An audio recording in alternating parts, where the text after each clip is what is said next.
अंदाज़ा और यह सिर्फ अंदाज़ा कि यह पत्र लिखने के बाद लिंकन ने खिड़की से बाहर देखा होगा और खुद से कहा होगा, एक मिनट, शायद मैं जल्दबाजी कर रहा हूँ। व्हाइट हाउस के शांत माहौल में बैठकर मिड पर हमला करने की सलाह देना मेरे लिए आसान है, परंतु अगर मैं गेटिसबर्ग में होता और अगर मैंने इतना खून खराबा देखा होता जितना मिड ने पिछले हफ्ते के दौरान देखा है, अगर मेरे कानों में भी घायलों और मरने वालों की चीख पुकार गई होती, तो शायद मैं भी हमला करने के लिए तत्पर नहीं होता। अगर मैं मिड की तरह सुरक्षात्मक प्रवृत्ति का होता, तो शायद मैंने भी वही किया होता जो उसने किया था। वैसे भी अब मौका हाथ से निकल चुका है। अगर मैं यह पत्र भेज दूंगा तो इससे मेरी भड़ास तो निकल जाएगी, पर इससे मिड को बहुत ठेस पहुंचेगी। वह मेरी आलोचना करेगा और खुद को सही साबित करने की कोशिश करेगा। इससे दुर्भावना पैदा होगी। सेनापति के रूप में मिड की उपयोगिता बुरी तरह प्रभावित होगी और इसके बाद वह शायद सेना से इस्तीफा भी दे दे। तो जैसा मैं पहले ही कह चुका था, लिंकन ने पत्र को एक तरफ रख दिया। कटु अनुभव से वे यह जानते थे कि तीखी आलोचना और डांट फटकार हमेशा बेईमानी होती है और उनसे कोई लाभ नहीं होता। प्रसिद्ध लेखक मार्क ट्वेन कभी कभार अपना आपा खो बैठते थे और गुस्से में इतने गर्म पत्र लिखते थे कि कागज तक जलने लगता था। उदाहरण के तौर पर एक बार उन्होंने गुस्से में एक व्यक्ति को लिखा, आपको तो जिंदा दफना दिया जाना चाहिए। अगर आप ऐसा चाहते हैं तो मुझे बता दें ताकि मैं बाकी इंतजाम कर दूं। एक और मौके पर उन्होंने एक संपादक को पत्र लिखकर यह बताया कि उनका प्रोफीडर मेरी स्पेलिंग और विराम चिन्हों को सुधारने की कोशिश करता है। ट्विन ने आदेश दिया, अगली बार आप मेरे लिखे अनुसार ही छापें और प्रोफीडर से कहें कि वह अपने सुझावों को अपने सड़े हुए दिमाग में ही रखे। इस तरह के जहर मुझे पत्र लिखने से मार्क ट्वेन को राहत मिलती थी। इससे उनके दिल की भड़ास निकल जाती थी और इनसे कोई नुकसान भी नहीं होता था, क्योंकि मार्क की पत्नी ऐसे पत्रों को चुपके से फाड़ दिया करती थी और उन्हें कभी डाक के डिब्बे में डाला ही नहीं जाता था। क्या आप किसी ऐसे व्यक्ति को जानते हैं जिसे आप बदलना, सुधारना और बेहतर बनाना चाहते हो? बहुत बढ़िया, यह बहुत अच्छा विचार है। मैं इसके प्रसन्न में हूँ, परंतु क्यों ना खुद से ही शुरुआत की जाए। विशुद्ध स्वार्थी ढंग से सोचे तो भी दूसरों को सुधारने के बजाय खुद को सुधारना हमारे लिए ज़्यादा फायदेमंद होगा। हाँ, और कम खतरनाक भी। कम्युनिकेशन ने कहा था, जब आपके खुद के घर की सीढ़ियाँ ही साफ ना हो तो अपने पड़ोसी की छत पर पड़ी बर्फ के बारे में शिकायत मत करो। जब मैं युवा था और लोगों को प्रभावित करने की कोशिश कर रहा था, तो मैंने रिचर्ड होर्डिंग डेविस नाम के लेखक को एक मूर्खतापूर्ण पत्र लिखा। मैं लेखकों के बारे में एक पत्रिका के लिए लेख तैयार कर रहा था और मैंने डेविस से उनके काम करने के तरीके के बारे में पूछा। कुछ सप्ताह पहले ही मुझे किसी का ऐसा पत्र मिला था जिसके नीचे लिखा था, डिटेक्ट किया गया परंतु पढ़ा नहीं गया। मैं इस वाक्य से बहुत प्रभावित हुआ। मुझे लगा कि लेखक बहुत बड़ा और व्यस्त और महत्वपूर्ण व्यक्ति होगा, तभी उसने ऐसा लिखा। मैं कतई व्यस्त नहीं था, परंतु मैं रिचर्ड हॉर्डिंग डेविस पर इंप्रेशन जमाना चाहता था। इसलिए मैंने अपनी छोटी चिट्ठी के आखिर में यह शब्द लिख दिए, डिटेक्ट किया गया परंतु पढ़ा नहीं गया। उसने मेरे पत्र का जवाब देने का कष्ट नहीं किया। उसने इस पत्र के आखिर में एक लाइन लिख कर लौटाती डाक से मेरे पास भिजवा दिया, आपके बैड मैनर्स का कोई जवाब नहीं। बात सच थी, मैंने गलती की थी और शायद मेरी प्रशंसना भी होनी चाहिए थी, परंतु चूंकि मैं इंसान था इसलिए मुझे इस बात का बुरा लगा। मुझे इतनी चोट पहुंची थी कि जब 10 साल बाद मैंने रिचर्ड होर्डिंग डेविस की मौत की खबर पढ़ी तो मेरे दिमाग में एक ही विचार घूम रहा था और मुझे यह स्वीकार करने में शर्म आती है, वह चोट जो उन्होंने मुझे पहुंचाई थी अगर आप और मैं कल किसी के मन में अपने लिए विदेश द्वेष पैदा करना चाहते हों जो दशकों तक पलता रहे और मौत के बाद भी बना रहे, तो हमें और कुछ नहीं करना है, सिर्फ चुनिंदा शब्दों में चुभती हुई आलोचना करनी है। इस इस बात से कोई फर्क नहीं पड़ता कि हमारी आलोचना कितनी सही या जायज़ है। लोगों के साथ व्यवहार करते समय हमें यह ध्यान रखना चाहिए कि हम तर्कीय लोगों से व्यवहार नहीं कर रहे हैं, हम भावनात्मक लोगों से व्यवहार कर रहे हैं जिनमें पूर्वाग्रह भी है, खामियां भी हैं, गर्व और अहंकार भी है।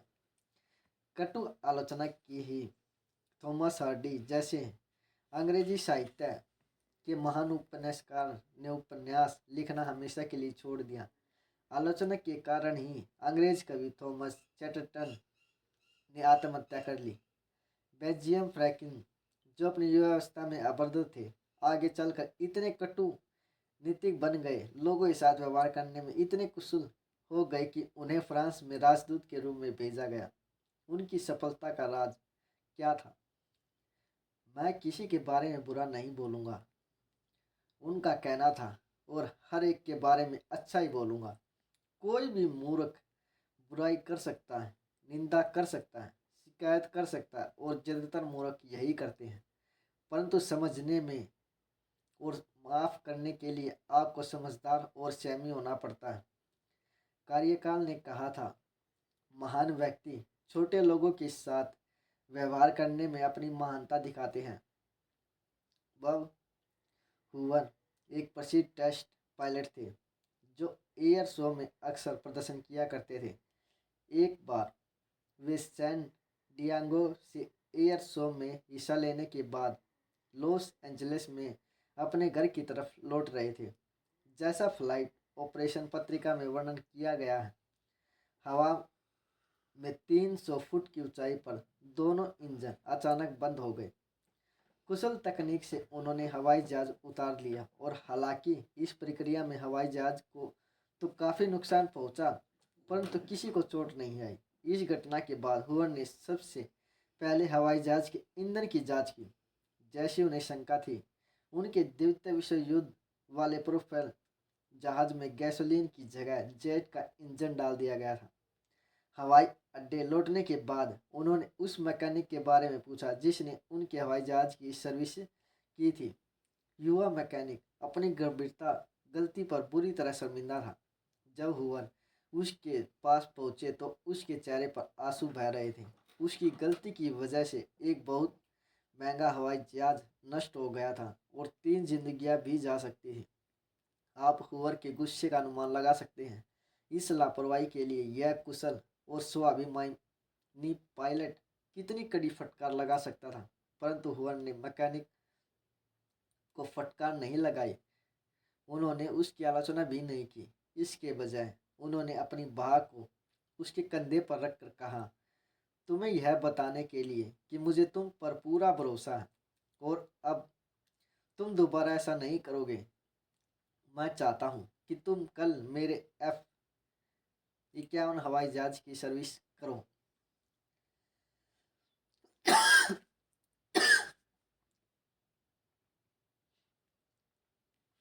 ज़्यादातर माँ बाप अपने बच्चों की आलोचना करते हैं। आप सोच रहे होंगे कि मैं आपको ऐसा करने से रोकूंगा। नहीं, मैं ऐसा नहीं करूँगा। मैं सिर्फ यह कहना चाहता हूँ, इसके पहले कि आप उनकी आलोचना करें, अमेरिकी पत्रकारिता के एक क्लासिक लेख फादर फॉरगेट्स को पढ़ लें। यह लेख पहली बार पीपल्स होम जर्नल के संपादक के रूप में छपा था। हम इस लेख को लेखक की अनुमति से छाप रहे हैं। रीडर्स डाइजेस्ट में इसका संक्षिप्त रूपांतरण इस तरह प्रकाशित हुआ था। फादर फॉरगेट्स उन छोटे लेखकों में से एक है जो गहन अनुभूति के किसी क्षण में लिखे जाते हैं, जो पाठकों के दिल को छू जाते हैं। अब यह लेख लगातार पुनः प्रकाशित हो रहा है। इसके लेख डब्ल्यू लिविंगस्टन लॉर्ड नेड के अनुसार यह लेख हजारों पत्रिकाओं और अखबारों में छप चुका है। इसके कई विदेशी भाषाओं में भी उतनी लोकप्रियता मिलती है। और उनमें भी यह लेख बहुत ज़्यादा बार छपा है। मैंने हजारों लोगों को व्यक्तिगत अनुभूति दी है कि वे इसका प्रयोग स्कूल, चर्च और लेक्चर प्लेटफॉर्म से कर सकें। यह अनगिनत बार असंख्य कार्यक्रमों में रेडियो पर भी आ चुका है। हैरानी की बात यह है कि कॉलेज की पत्रिका और हाई स्कूल की पत्रिका में भी यह लेख छपा है।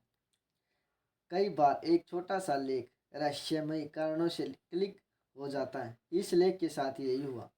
फादर फादर फॉरगेट्स, हर पिता यह याद रखे। W Livingston Larned. सुनो बेटे, मैं तुमसे कहना चाहता हूँ, तुम गहरी नींद में सो रहे हो। तुम्हारा नन्हा सा हाथ तुम्हारे नाजुक गाल के नीचे दबा है और तुम्हारे पसीना ललाट पर घुंघराले बाल बिखरे हुए हैं। मैं तुम्हारे कमरे में चुपके से दाखिल हुआ और अकेला। अभी कुछ मिनट पहले जब मैं लाइब्रेरी में अखबार पढ़ रहा था तो मुझे बहुत पश्चाताप हुआ। इसलिए तो आधी रात को मैं तुम्हारे पास खड़ा हूँ, किसी अपराधी की तरह। जिन बातों के बारे में मैं सोच रहा था वे ये हैं बेटे, मैं आज तुम पर बहुत नाराज हुआ। जब तुम स्कूल जाने के लिए तैयार हो रहे थे तब मैंने तुम्हें खूब डांटा। तुमने टॉवल के बजाय पर्दे से हाथ पोंछ लिए थे। तुम्हारे जूते गंदे थे, इस बात पर भी मैंने तुम्हें कोसा। तुमने फर्श पर इधर उधर चीज़ें फेंक रखी थी, इस पर मैंने तुम्हें भला बुरा कहा। नाश्ता करते वक्त भी मैं तुम्हारी एक के बाद एक गलतियां निकालता रहा। तुमने डाइनिंग टेबल पर खाना बिखरा दिया था। खाते समय तुम्हारे मुंह से चपड़ चपड़ की आवाज़ आ रही थी। मेज़ पर तुमने कोहनियाँ भी टिका रखी थी। तुमने ब्रेड पर बहुत सारा मक्खन भी चुपड़ लिया था। यही नहीं, जब मैं ऑफिस जा रहा था और तुम खेलने जा रहे थे और तुमने मुड़कर हाथ हिलाकर बाय बाय डैडी कहा तो तब भी मैंने भुकट्टी तान कर टोका था अपनी कॉलर ठीक कर।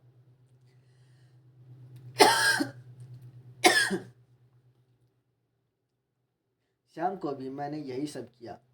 ऑफिस से लौटकर मैंने देखा कि तुम दोस्तों के साथ मिट्टी में खेल रहे थे।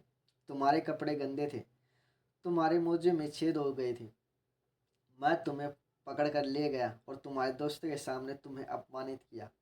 मोजे महंगे हैं, जब तुम्हें खरीदने पड़ेंगे तब तुम्हें इनकी कीमत समझ में आएगी। जरा सोचो तो सही, एक पिता अपने बेटे का इससे ज़्यादा दिल किस तरह दुखा सकता है। क्या तुम्हें यह है क्या तुम्हें याद है जब मैं लाइब्रेरी में पढ़ रहा था, तुम रात को मेरे कमरे में आए थे किसी सहमे हुए मृग सोने की तरह। तुम्हारी आंखें बता रही थी कि तुम्हें कितनी चोट पहुंची है और मैंने अखबार के ऊपर से देखते हुए पढ़ने में बाधा डालने के लिए तुम्हें झिझक दिया। कभी तो चैन से रहने दिया करो। अब क्या बात है, और तुम दरवाजे पर ही ठिठक गए थे। तुमने कुछ नहीं कहा, बस भाग कर मेरे गले में अपनी बाहें डालकर मुझे चूमा था और गुड नाइट कह कर चले गए थे। तुम्हारी नन्ही बहाव की जकड़न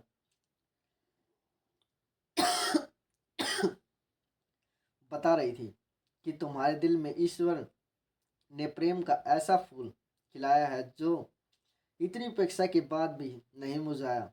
और फिर तुम सीढ़ियों पर खट खट करके चढ़ गए।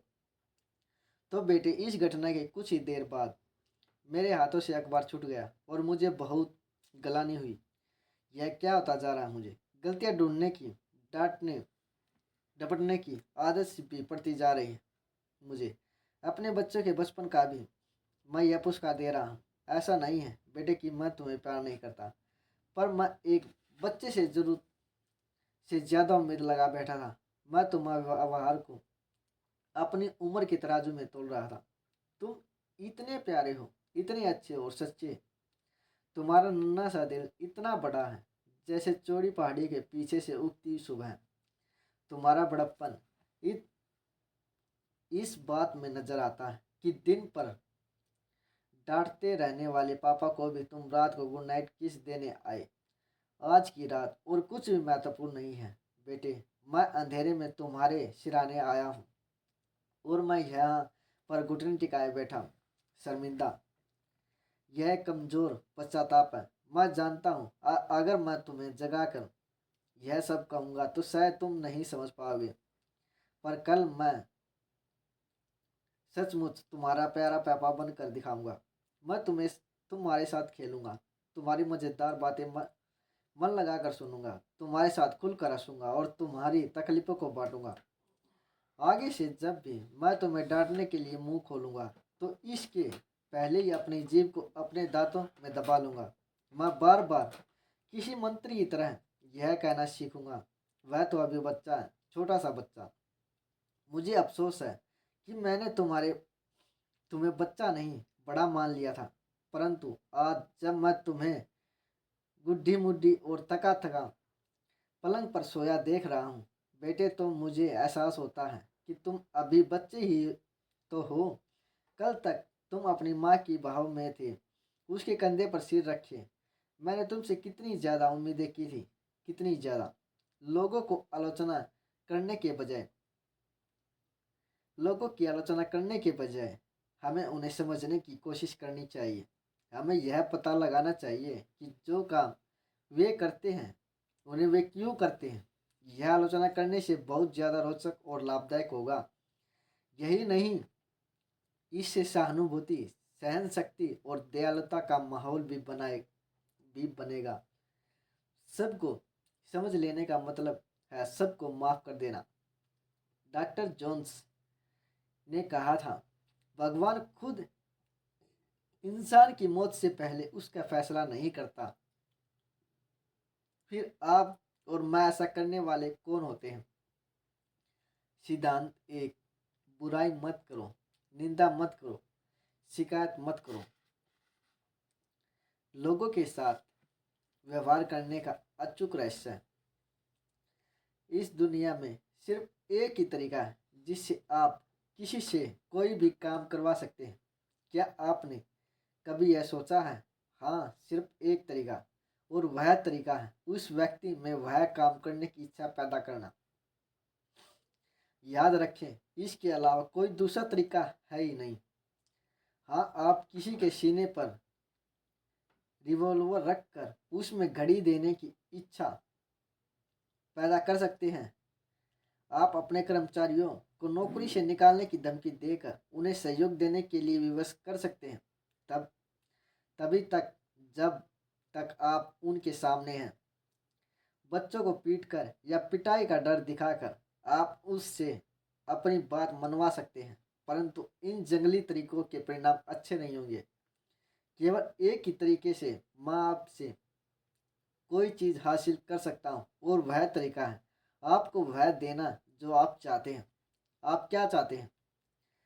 सिगमंड फ्रायड ने कहा था, किसी भी काम को करने के पीछे मनुष्य की दो मूलभूत आवश्यकताएं होती हैं, महान बनने की आकांक्षा।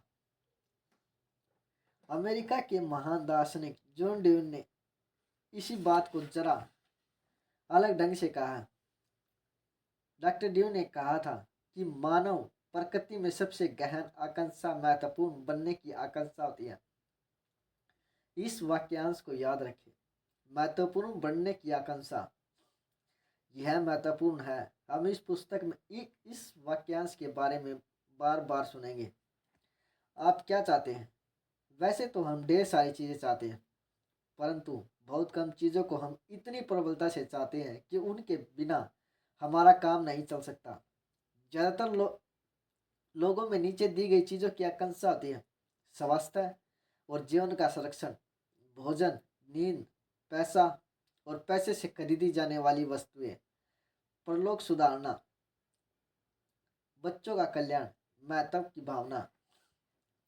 और लगभग यह सभी आकांक्षाएं आमतौर पर पूरी हो जाती हैं या संतुष्ट हो जाती हैं, सिवाय एक के, वह आकांक्षा जो उतनी ही गहन और प्रचंड होती है जितनी कि भोजन या नींद की आकांक्षा। वह आकांक्षा शायद ही कभी संतुष्ट होती है। इस आकांक्षा को फ्रेंड ने महान बनने की आकांक्षा कहा है, और ड्यू ने महत्वपूर्ण बनने की आकांक्षा कहा। लिंकन ने एक बार एक पत्र की शुरुआत में लिखा था, हर एक को तारीफ अच्छी लगती है। विलियम जेम्स ने कहा था, हर मनुष्य के दिल की गहराई में एक लालसा छुपी होती है कि उसे सराहा जाए। गौर करें, उसने इस आकांक्षा को इच्छा या चाहत या कामना नहीं कहा है, उसने सराहाए जाने की लालसा। यह एक ऐसी मानवीय भूख है जो स्थायी है, और वह दुर्बल व्यक्ति जो लोगों की इस प्रशंसा की भूख को संतुष्ट करता है, लोगों को अपने वश में कर सकता है। लोग उससे इतना प्रेम करेंगे कि दफनाने वाले तक उसकी मौत पर दुखी होंगे। इंसानों और जानवरों में यही फर्क है कि इंसानों में महत्वपूर्ण बनने की आकांक्षा होती है। जब मैं मिसूरी में फार्म बॉय था तो मेरे पिता अच्छी नस्ल की बेहतरीन ड्यूरेक्ट जर्सी सूरों और मवेशियों को पालते थे। हम अपने सूरों और मवेशियों को मेले में होने वाले प्रदर्शनियों में ले जाते थे, जो पूरे मिडल वेस्ट में जानवरों की प्रदर्शनियों में हिस्सा लेते थे। हमने दर्जनों बार प्रथम पुरस्कार जीते। मेरे पिताजी ने सफ़ेद मलमल के टुकड़े पर नीले रिबन लगा दिए, और जब भी उनके दोस्त या आगंतुक घर में आते थे तो वे अपने सफ़ेद मलमल के लंबे टुकड़े को गर्व से दिखाते थे। एक सिरे को वे पकड़ते थे और दूसरे सिरे को मैं, और इस तरह से वे अपने नीले रिबन प्रदर्शित किया करते थे। सूरों को अपने जीते हुए रिबनों की कतई परवाह नहीं थी, परंतु मेरे पिताजी को थी। पुरस्कार उन्हें महत्वपूर्ण होने का एहसास दिलाते थे। अगर हमारे पूर्वजों में भी महत्वपूर्ण होने की आकांक्षा इतनी प्रबल नहीं होती तो सभ्यता का विकास असंभव था। इसके बिना हम आज भी जानवर की तरह ही रह रहे होते। महत्वपूर्ण बनने की इसी आकांक्षा के कारण एक शिक्षित और एक गरीब ग्रोसरी क्लर्क कानून की किताबें पढ़ने के लिए प्रेरित हुआ, जो उसने रद्दी वाले से 50 सेंट में खरीदी थी। आपने शायद उस ग्रोसरी क्लर्क का नाम सुना होगा। उसका नाम लिंकन था। महत्वपूर्ण बनने की इसी आकांक्षा ने डिकेंस को अपने अमर उपन्यास लिखने के लिए प्रेरित किया था। इसी आकांक्षा ने सर क्रिस्टोफर रैन को पत्थरों में सिम्फनी लिखने के लिए प्रेरित किया। इसी आकांक्षा की वजह से रॉकफेलर ने करोड़ों डॉलर जमा किए और कभी खर्च नहीं किए। इसी आकांक्षा के कारण आपके शहर का सबसे अमीर परिवार ऐसा घर बनाता है जो उसकी ज़रूरत के हिसाब से बहुत बड़ा होता है। इसी आकांक्षा आपसे लेटेस्ट फैशन के कपड़े पहनवाती है, लेटेस्ट कार खरीदवाती है, और अपने दोस्तों, अपने होशियार बच्चों के बारे में बातें करवाती है।